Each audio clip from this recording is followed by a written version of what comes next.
Au mini-scam, le gagnant est le premier à atteindre le score de 4 points. On marque un point si on fait un scam, c'est-à-dire un mot d'au moins 9 lettres, ou si un adversaire, quand c'est son tour, ne trouve pas 2 mots.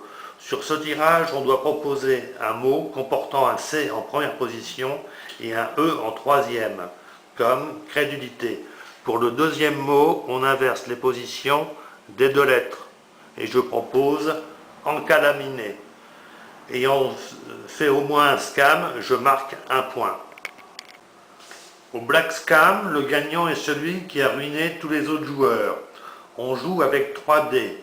Ce tirage veut dire que l'on doit trouver un mot comportant exactement 3 lettres entre la consonne et la voyelle, comme torpille, mais qui n'est pas un scam.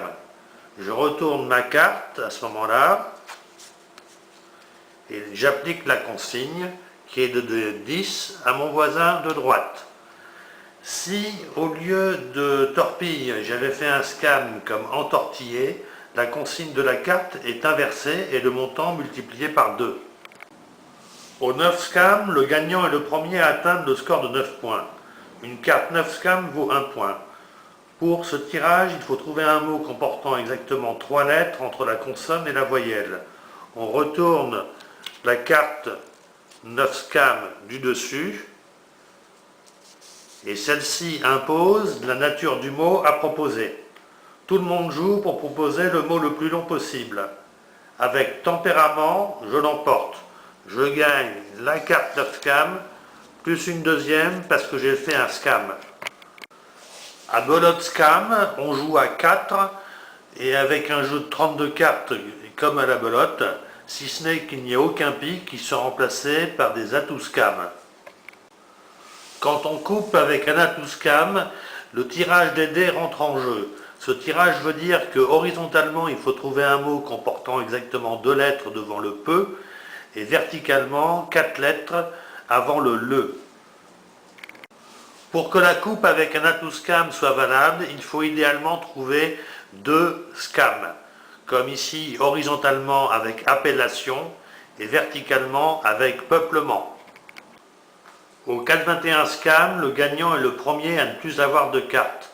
On charge chaque adversaire en faisant un scam. Le pot de départ comprend 11 cartes.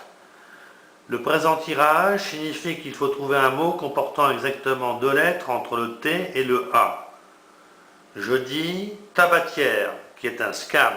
Je donne donc une carte à chaque adversaire. Si je n'avais pas trouvé de mots, ce sont eux qui chacun m'auraient donné une carte. Au poker scam, le gagnant est celui qui a ruiné tous les autres.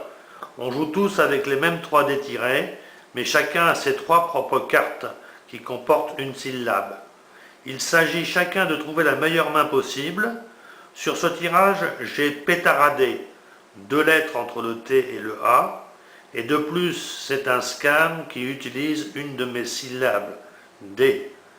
C'est même une quinte scam. Ensuite, comme au poker, on mise, on relance, on mise pour voir ou on se couche.